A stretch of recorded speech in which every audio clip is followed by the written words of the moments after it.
ये है Mumbai, the financial capital of India. 12 मार्च 1993 को इस शहर में एक बहुत बड़ा टेररिस्ट अटैक होता है। सिर्फ 130 मिनट्स के अंदर ही इस पूरे शहर में 12 बॉम्ब ब्लास्ट होते हैं, जिनमें 257 लोग मारे जाते हैं और 1400 से ज्यादा लोग जख्मी हो जाते हैं।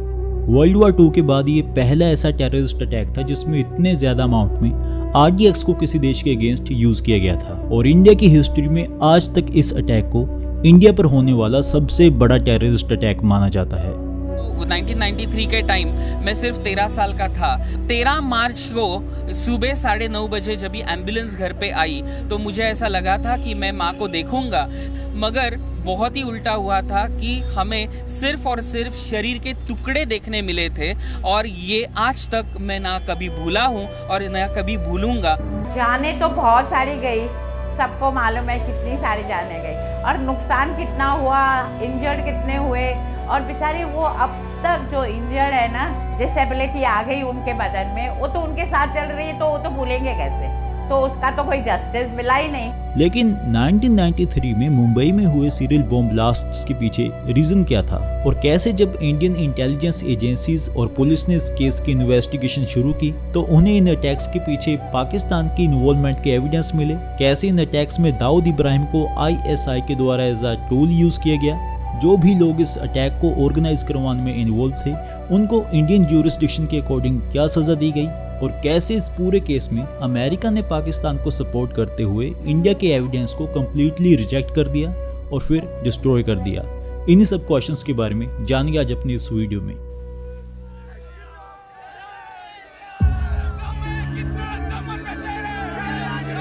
तो इस कहानी की शुरुआत होती है 6 दिसंबर 1992 से, जिस दिन कई सारे हिंदू एक्सट्रीमिस्ट और एक्टिविस्ट एक साथ मिलकर बाबरी मस्जिद को गिरा देते हैं। उस वक्त जब ये मसला हुआ है 92 का, तो पूरी अयोध्या खाली हो गई थी। पूरा मुसलमान यहाँ जा चुका था।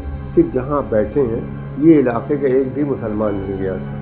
इतिहास से तो न दोहराइए तो बेहतर है। बहुत बुरा दिन था वो, और खुदा न करे वो दिन बाद में लौट के आए। बाबरी मस्जिद के गिरने के बाद पूरे भारत में हिंदू मुस्लिम लोगों के बीच दंगे शुरू हो जाते हैं। करोड़ों की प्रॉपर्टी का नुकसान होता है और इन दंगों में कई सारे लोगों की जान चली जाती है। अगर हम मुंबई शहर की बात करें तो यहाँ पर ये दंगे 2 हिस्सों में हुए थे। पहले दिसंबर महीने की एंडिंग में और फिर जनवरी महीने की स्टार्टिंग में, जहाँ पर मुंबई के डोंकयार्ड एरिया के पास हिंदू वर्किंग क्लास के लोगों को टारगेट बनाया गया था। इन दंगों के दौरान ही एक एंटी मुस्लिम पॉलिटिकल पार्टी को बनाया गया, जिन्होंने फिर मुस्लिम कम्युनिटी से बदला लेने के लिए कई सारे मुस्लिम लोगों के घरों और दुकानों को जला दिया। अब जिन दुकानों को दंगों में जलाया गया था उनमें से एक दुकान थी मुंबई के लगातार ग्रो हो रहे एक स्मगलर की, जिसका नाम था इब्राहिम मुश्ताक अब्दुल रज़ाक मेमन, जिसको टाइगर मेमन के नाम से जाना जाता था। टाइगर मेमन कोई आम स्मगलर नहीं था, ये डी कंपनी का एक मेंबर था और दाऊद इब्राहिम के काफी क्लोज था। सिल्वर स्मगलिंग करना, ड्रग ट्रैफिकिंग करना, क्रिमिनल ऑपरेशंस को फाइनेंस करना इसके मेन बिजनेस थे। इंडिया से बाहर दुबई में भी टाइगर मेमन स्मगलिंग करता था और वहां पर इसके 2 खास बिजनेस पार्टनर थे जिनके कनेक्शन पाकिस्तान की सीक्रेट इंटेलिजेंस एजेंसी यानी कि ISI के साथ थे। बाबरी मस्जिद के गिरने की वजह से इंडियन मुस्लिम्स के अलावा बाकी मुस्लिम कंट्रीज भी इंडिया के अगेंस्ट स्टेटमेंट्स दे रही थी। पाकिस्तान में इंडिया के अगेंस्ट प्रोटेस्ट किए जा रहे थे और ऐसी रिपोर्ट्स भी सामने आ रही थी जहां पर पाकिस्तान में पाकिस्तानी हिंदू लोगों के अगेंस्ट वायलेंस की जा रही थी। अब जो टाइगर मेमन और बाकी हाई प्रोफाइल क्रिमिनल्स और मुस्लिम टेररिस्ट ऑर्गेनाइजेशंस थी, वो किसी न किसी तरह से इंडिया से बाबरी मस्जिद का बदला लेना चाहती थी और इसके लिए उनको ज़रूरत थी एक ऐसे इंसान की जिसका क्रिमिनल नेटवर्क पूरे इंडिया में फैला हुआ हो, और वो इंसान था दाऊद इब्राहिम। साल 1992 से 1993 के दौरान अरेबियन सी के थ्रू दाऊद इब्राहिम का एक गोल्ड का कंसाइनमेंट जा रहा था, जिस पर 2 पाकिस्तानी क्राइम लीडर्स के द्वारा अटैक किया जाता है और उस कंसाइनमेंट को सीज कर लिया जाता है। जब इस बात की इन्फॉर्मेशन दाऊद इब्राहिम के पास पहुंचती है तो वो अपने कंसाइनमेंट को छुड़वाने के लिए तौफीक जलियांवाला से बात करता है और तौफीक जलियांवाला और दाऊद इब्राहिम के बीच एक डील होती है जिसके पीछे ISI का हाथ था। उस डील में दाऊद इब्राहिम को कहा जाता है कि आपको हमारा एक काम करना पड़ेगा, हम पाकिस्तान से इंडिया में कुछ इलीगल चीजें पहुंचाना चाहते हैं, आपको उसमें हमारी हेल्प करनी पड़ेगी। अपने क्रिमिनल नेटवर्क का यूज करके एक पाथवे बनाना पड़ेगा ताकि जो सिक्योरिटी चेक पॉइंट्स हैं उनसे हमें प्रोटेक्शन मिल सके और आप इस काम को फाइनेंस भी करेंगे। और इसके बदले में आपकी गोल्ड की कंसाइनमेंट को छोड़ दी जाएगा जो हम इंडिया में करवाने वाले हैं। उसके बाद आपको पाकिस्तान की तरफ से प्रोटेक्शन भी दी जाएगी और डी कंपनी के फ्यूचर को सिक्योर करने पर भी हम काम करेंगे। अब एक्चुअल में यहाँ पर क्या हो रहा था कि जो नफरत बाबरी मस्जिद के गिरने की वजह से इंडियन मुस्लिम्स के बीच पैदा हो चुकी थी, उसी नफरत का फायदा उठाकर पाकिस्तान इंडिया में टेररिस्ट अटैक करवाने की प्लानिंग कर रहा था और उस अटैक को इस तरह से दिखाना चाह रहा था जैसे कि वो अटैक इंडियन मुस्लिम्स के द्वारा हिंदू लोगों से बाबरी मस्जिद का बदला लेने के लिए किया गया हो। पर असल में पाकिस्तान का एम था इंडिया की इकोनॉमिक ग्रोथ को स्लो डाउन करना। बाबरी मस्जिद के गिरने के कुछ ही दिनों बाद दुबई में एक मीटिंग ऑर्गेनाइज की जाती है जिसमें ये सभी लोग एक मिशन को ऑर्गेनाइज करते हैं जिसका नाम था तहरीके इंतकाम यानी कि मूवमेंट फॉर जस्टिस। बेसिकली इस मिशन में मुंबई में किए जाने वाले टेररिस्ट अटैक्स की प्लानिंग की जा रही थी और इसकी जो मीटिंग्स थी वो सिर्फ दुबई में नहीं बल्कि कई सारे देशों में ऑर्गेनाइज की गई थी। इसके बाद फिर तहरीके इंतकाम मिशन को कामयाब बनाने के लिए काम शुरू किया जाता है और जो अटैक 1993 में मुंबई में होने वाले थे उनसे 5 हफ्ते पहले कराची से मुंबई में काफी हैवी अमाउंट में assault rifles, military grade explosives और ग्रेनेड्स को भेजा जाता है।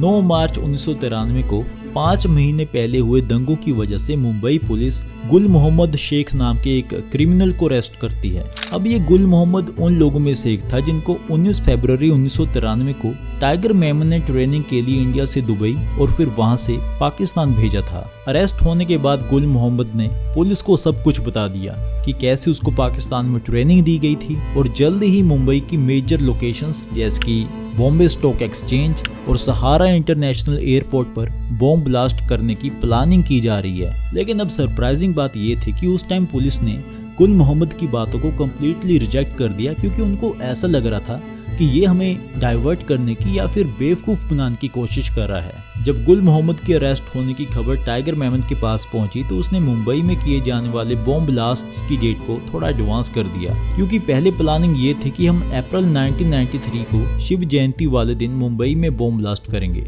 लेकिन अब ये बॉम्ब ब्लास्ट सिर्फ 3 दिन बाद होने वाले थे। 12 मार्च 1993 को दोपहर 1:30 बजे बॉम्बे स्टॉक एक्सचेंज बिल्डिंग की बेसमेंट में एक जबरदस्त बॉम्ब ब्लास्ट होता है जिसमें लगभग 50 लोग मारे जाते हैं। इससे पहले कि पुलिस को कुछ समझ आता, लगभग 30 मिनट्स बाद ही Madhavi branch of corporation bank के सामने एक और बॉम्ब ब्लास्ट होता है और ऐसी फिर एक के बाद एक पूरे मुंबई में 130 मिनट्स के अंदर अंदर टोटल 12 बॉम्ब ब्लास्ट होते हैं। इन सीरियल बॉम्ब ब्लास्ट्स में 257 लोग मारे जाते हैं, 1400 से ज्यादा लोग जख्मी हो जाते हैं और लगभग 27 करोड़ की इंफ्रास्ट्रक्चरल प्रॉपर्टी का नुकसान होता है। मुंबई सीरियल बॉम्ब ब्लास्ट्स के बाद मुंबई पुलिस इन्वेस्टिगेशन में लग जाती है। उस टाइम के police commissioner A.S. Sambra, DCP traffic Rakesh Maria और आरूप पटनायक इन्वेस्टिगेशन के लिए 3 हाई लेवल टीम्स बनाते हैं और इन्वेस्टिगेशन को शुरू किया जाता है। इस केस में इन्वेस्टिगेशन के दौरान पुलिस की एक टीम को दादर में एक स्कूटर मिलता है जिसमें 15 किलोग्राम RDX रखा हुआ था। जब उस स्कूटर को ट्रेस किया जाता है तो वो किसी याकूब मेमन के नाम पर पाया जाता है जो कि टाइगर मेमन का भाई था। इसी तरह फिर इन्वेस्टिगेशन के दौरान ही पुलिस को मुंबई के वर्ली इलाके में एक कार मिलती है जो कि एक्चुअल में उन क्रिमिनल्स के ग्रुप की थी जो कि 12 मार्च के दिन BMC के ऑफिस पर अटैक करने के लिए जा रहे थे। लेकिन सेंचुरी बाजार से जाते टाइम वो कार भी सेंचुरी बाजार में हुए बॉम्ब ब्लास्ट की वजह से डैमेज हो गई थी और उसमें बैठे सभी क्रिमिनल्स उस कार को वहीं पर छोड़कर भाग गए थे। जब इस कार को चेक किया जाता है तो इसमें 7 AK-47 राइफल्स, 14 मैगजीन्स, 4 ग्रेनेड्स और एक टाइमर रखा हुआ मिलता है। इसके बाद जब इस कार के रजिस्ट्रेशन नंबर को ट्रेस किया जाता है तो ये कार किसी रबीना मेमन के नाम पर रजिस्टर्ड पाई जाती है। लेकिन अब ये रबीना मेमन कौन थी? ये थी टाइगर मेमन की भाभी।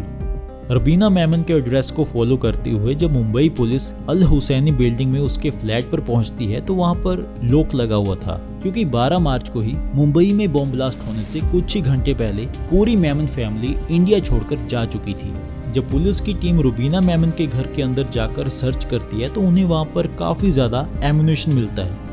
469 hand grenades, 3900 live rounds, 2313 kilogram RDX, 63 AK-56 rifles और 1132 किलोग्राम जेलेटिन।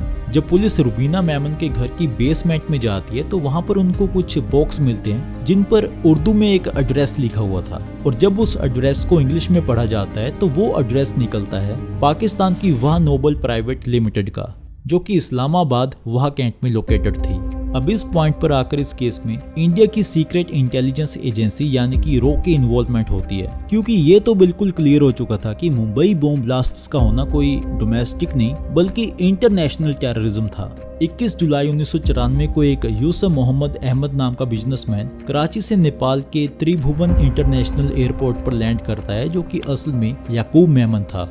3 दिन नेपाल में रहने के बाद जब 24 जुलाई को याकूब मेमन कराची वापस जाने के लिए एयरपोर्ट पर जाता है तो वहां पर सिक्योरिटी चेक के दौरान सिक्योरिटी ऑफिसर्स को याकूब मेमन के बैग में से एक इंडियन और एक पाकिस्तानी पासपोर्ट मिलता है, पूरी मेमन फैमिली के पासपोर्ट मिलते हैं, पाकिस्तान नेशनल आइडेंटिटी कार्ड मिलता है और काफी सारी पाकिस्तानी और अमेरिकन करेंसी भी मिलती है। डाउट होने की वजह से याकूब मेमन को एयरपोर्ट पर ही रोक लिया जाता है और इस बात की इन्फॉर्मेशन इंडिया में पहुंचाई जाती है, जिसके बाद फिर याकूब मेमन को अरेस्ट करके इंडिया में लाया जाता है। इंडिया में लाने के बाद जब याकूब मेमन को इंटेरोगेट किया जाता है तो वो बताता है कि मुंबई सीरियल बॉम्ब ब्लास्ट्स के होने से कुछ ही घंटे पहले टाइगर मेमन पूरी फैमिली के साथ इंडिया छोड़कर दुबई चला गया था। इसी टाइम के दौरान इंडिया में भी पता चल चुका था कि जो सीरियल बॉम्ब ब्लास्ट हुए हैं उसमें मेमन फैमिली इन्वॉल्व है। इंडिया ने दुबई की गवर्नमेंट पर पूरी मेमन फैमिली को वापस इंडिया भेजने के लिए काफी प्रेशर डाला, लेकिन दुबई की गवर्नमेंट ने साफ इनकार कर दिया कि ये पूरी फैमिली हमारे पास नहीं है।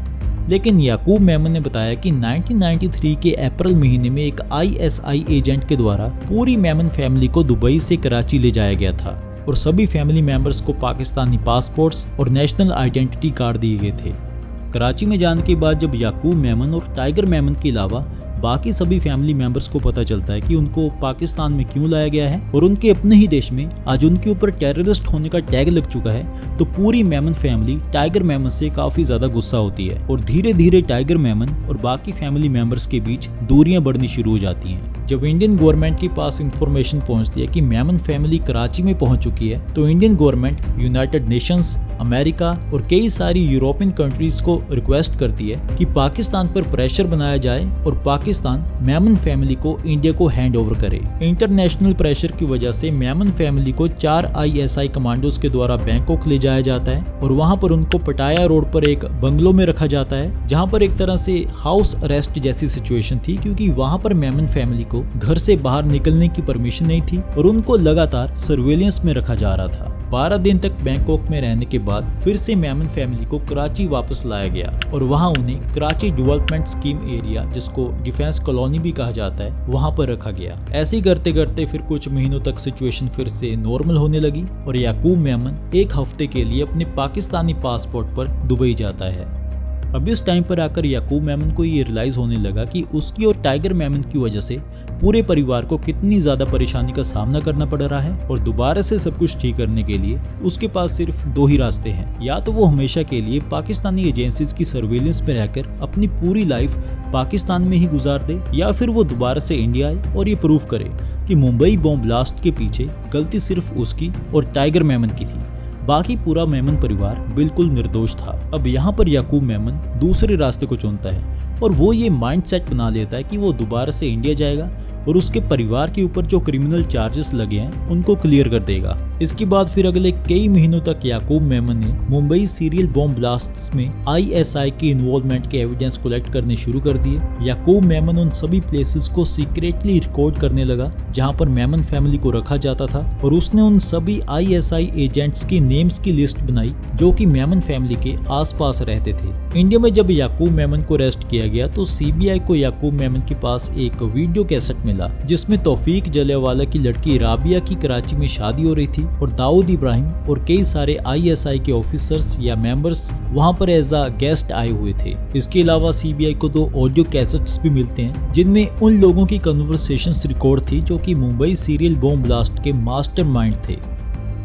12 मार्च 1993 को मुंबई में सीरियल बॉम्ब ब्लास्ट होने से ठीक पहले टाइगर मेमन, उसकी फैमिली और दाऊद इब्राहिम ये सब तो इंडिया छोड़कर दुबई चले गए थे। लेकिन टाइगर मेमन ने उन लोकल क्रिमिनल्स के लिए कोई एस्केप प्लान नहीं बनाया था जो कि उसके साथ मुंबई बॉम्ब ब्लास्ट में शामिल थे और जिन्होंने अलग अलग लोकेशंस पर बॉम्ब्स को प्लांट किया था। इसलिए मुंबई बॉम्ब ब्लास्ट के कुछ ही दिनों बाद पुलिस उन सभी लोकल क्रिमिनल्स को अरेस्ट कर लेती है और उन क्रिमिनल्स में से 2 क्रिमिनल्स ऐसे थे जो कि इस केस में आगे जाकर जुडिशियल प्रोसिक्यूशन में अप्रूवल बन गए। जिन क्रिमिनल्स को अरेस्ट किया गया था उनमें से 10 क्रिमिनल्स को जब इंटेरोगेट किया गया तो उन्होंने बताया कि मुंबई बॉम्ब ब्लास्ट से कुछ हफ्ते पहले डी कंपनी के 20 लोगों को दुबई के थ्रू पाकिस्तान में भेजा गया था और उनके पास जो वीजा थे उन्हें एक प्लेन शीट ऑफ पेपर पर इशू किया गया था ताकि उनके इंडियन पासपोर्ट्स पर पाकिस्तान जाने की एंट्री शो ना हो। पाकिस्तान में उन लोगों को 2 हफ्तों में वेपन हैंडलिंग और बॉम्ब्स को असेंबल करने की ट्रेनिंग दी गई थी। ट्रेनिंग के लिए जो वेपन्स और एम्यूनिशन था वो ISI के द्वारा प्रोवाइड किया गया था और जो लोग उन्हें ट्रेनिंग दे रहे थे वो पाकिस्तानी आर्मी के लोग लग रहे थे। तो चलिए अब उन एविडेंस के बारे में बात करते हैं जो कि इंडियन गवर्नमेंट ने पाकिस्तान के अगेंस्ट अमेरिका को शो किए, लेकिन अमेरिका ने उन स्ट्रॉन्ग एविडेंस को कंप्लीटली रिजेक्ट कर दिया और फिर डिस्ट्रॉय कर दिया। 1993 में हुए सीरियल बॉम्ब ब्लास्ट्स में मुंबई पुलिस ने ब्लास्ट साइट से कुछ ऑस्ट्रियन डिजाइन वाले हैंड ग्रेनेड्स और टाइमर्स को रिकवर किया था और उनको एग्जामिन करने के लिए ऑस्ट्रियन एक्सपर्ट्स को दिल्ली बुलाया था। वो ऑस्ट्रियन एक्सपर्ट्स अपनी एग्जामिनेशन पूरी करने के बाद रिटन में ये सर्टिफाइड करते हैं कि जो ग्रेनेड्स मुंबई पुलिस को मिले हैं वो ऑस्ट्रियन डिजाइन के हैं। उनको बनाने के लिए जो मशीन्स और टूल्स की जरूरत पड़ती है उन मशीन्स और टूल्स को 1969 में ऑस्ट्रियन फर्म पाकिस्तान में एक अख्तर एंड हॉफमैन नाम की कंपनी को बेचा था और जो बॉम्ब्स मुंबई पुलिस को मिले हैं उनको पाकिस्तान की गवर्नमेंट ऑर्डिनेंस फैक्ट्री में बनाया गया है। इसके अलावा ऑस्ट्रियन एक्सपर्ट्स को बॉम्ब्स पर ये सीरियल नंबर लिखा हुआ मिलता है, लेकिन इस सीरियल नंबर को 1969 के बाद ऑस्ट्रिया में बनाना बंद कर दिया गया था। ऑस्ट्रियन एक्सपर्ट्स की टीम अपनी पूरी रिपोर्ट इंडियन गवर्नमेंट को देती है और साथ ही में ये फ्रीडम भी देती है कि इंडिया की गवर्नमेंट हमारी रिपोर्ट को किसी भी पर्पस के लिए यूज कर सकती है। उस टाइम पर रो के जो डिप्टी चीफ थे वो अपनी स्टेटमेंट में बताते हैं कि इंडियन गवर्नमेंट ने मुंबई बॉम्ब ब्लास्ट्स की इन्वेस्टिगेशन के related American counter terrorism expert को भी इनवाइट किया था और जब वो इंडिया आए तो उन्होंने रो के द्वारा कलेक्ट किए गए एविडेंस को देखा, स्पेशली जो टाइमर था, और कहा कि ये टाइमर तो अमेरिका में मैन्युफैक्चर हुआ लग रहा है, इसलिए फोरेंसिक एग्जामिनेशन के लिए हम इसको अमेरिका लेकर जाना चाहते हैं। और उन्होंने ये प्रॉमिस भी किया कि एग्जामिनेशन के बाद वो इंडिया को ये टाइमर वापस कर देंगे। लेकिन कुछ दिनों बाद अमेरिका की तरफ से एक प्लेन शीट ऑफ पेपर पर अनसाइंड रिपोर्ट इंडिया को भेजी जाती है जिस पर लिखा हुआ था कि आपने जो टाइमर कलेक्ट किया था वो अमेरिका में बनाया गया था। 1980s में अमेरिका ने पाकिस्तान को एक वेपन कंसाइनमेंट दी थी, वो टाइमर उसी कंसाइनमेंट का हिस्सा था। रो ने अमेरिका को कहा कि हमारे पास कई सारे ऐसे एविडेंस है जो कि मुंबई अटैक्स में पाकिस्तान की इन्वॉल्वमेंट को साफ साफ दिखा रहे हैं, इसलिए आपको पाकिस्तान को state sponsor of terrorism declare करना चाहिए। लेकिन अमेरिका बोला कि आपके एविडेंस पाकिस्तान को ब्लेम करने के लिए सफिशिएंट नहीं है, क्योंकि हो सकता है कि पाकिस्तान मिलिट्री के आर्म्स एंड एम्यूनिशन के स्टॉक्स में से वेपन्स की लीकेज हुई हो और वो वेपन्स आर्म्स स्मगलर्स के हाथों में चले गए और ये भी हो सकता है कि 1993 में जो बॉम्ब ब्लास्ट हुए थे उनमें टेररिस्ट्स ने जो वेपन्स यूज किए थे उनको उन्होंने स्मगलिंग मार्केट से ही खरीदा हो। और साथ ही में अमेरिका ने ये भी कहा कि इस पूरे मैटर पर हमारी जो रिपोर्ट है उसको इंडिया किसी भी कोर्ट ऑफ लॉ में यूज नहीं कर सकता है। और जब इंडिया ने अमेरिका से अपना वो टाइमर वापस मांगा जो कि एक स्ट्रॉन्ग एविडेंस था, तो अमेरिका ने कहा कि वो टाइमर तो गलती से हमारी फोरेंसिक लेबोरेटरी में डिस्ट्रॉय हो गया, बट डोंट वरी, इसके अगेंस्ट हम स्ट्रॉन्ग एक्शन लेंगे। लेकिन साल 2013 में इंडियन प्राइम मिनिस्टर के ऑफिस के एक सीनियर ऑफिशियल ने यह कंफर्म किया और बताया कि 1993 में जो टाइमर अमेरिकन एक्सपर्ट्स अपने साथ ले गए थे उसको उन्होंने जानबूझकर डिस्ट्रॉय करवा दिया था। अब बात करते हैं मेमन फैमिली के बारे में। याकूब मेमन को अरेस्ट करने के बाद इंडिया के द्वारा पूरी मेमन फैमिली को इंडिया वापस लाने के लिए एक सीक्रेट ऑपरेशन किया जाता है और मेमन फैमिली को इंडिया लाया जाता है। लेकिन पूरे परिवार में से टाइगर मेमन अकेला ही ऐसा एक फैमिली मेंबर था जो कि इंडिया वापस नहीं आया। बॉम्बे बॉम्ब ब्लास्ट केस 1993 में 2 आरोपियों को डेथ पनिशमेंट दी है और बाकी के 2 आरोपियों को लाइफ पनिशमेंट दी है, एक को 10 साल की पनिशमेंट दी है। 5 में से 2 को 1995 में मुंबई बॉम्ब ब्लास्ट केस के ट्रायल शुरू हो जाते हैं जो कि अगले 12 साल तक चलते हैं। ये पूरा केस कितना ज्यादा कॉम्प्लिकेटेड था, इस बात का अंदाजा आप इस बात से लगा सकते हो कि इस पूरे केस में ओरल एविडेंस के 13,000 पेज इन्वॉल्व थे, 7,000 पेज डॉक्यूमेंट्स के थे और 6,700 पेज उन स्टेटमेंट्स के थे जो कि आरोपियों ने दी थी। इस केस में 684 लोगों से पूछताछ की गई, जिनमें से 100 लोगों को दोषी पाया गया। इस केस में याकूब मेमन पर बॉम्ब ब्लास्ट को अरेंज करने, टेररिस्ट्स को ट्रेनिंग के लिए फाइनेंस करने और बॉम्बिंग के लिए व्हीकल्स को परचेज करने का आरोप लगाया गया और याकूब मेमन को मौत की सजा सुनाई गई। याकूब मेमन के भाई ईसा और यूसुफ मेमन को उनके घर पर कॉन्स्पिरेसी मीटिंग्स और आर्म्स एंड एक्सप्लोजिव्स को स्टोर करने की चार्जेस लगाए जाते हैं और दोनों को लाइफ इम्प्रिजनमेंट की सजा सुनाई जाती है। बाय द वे 26 जून 2020 को यूसुफ मेमन हार्ट अटैक की वजह से मारा गया।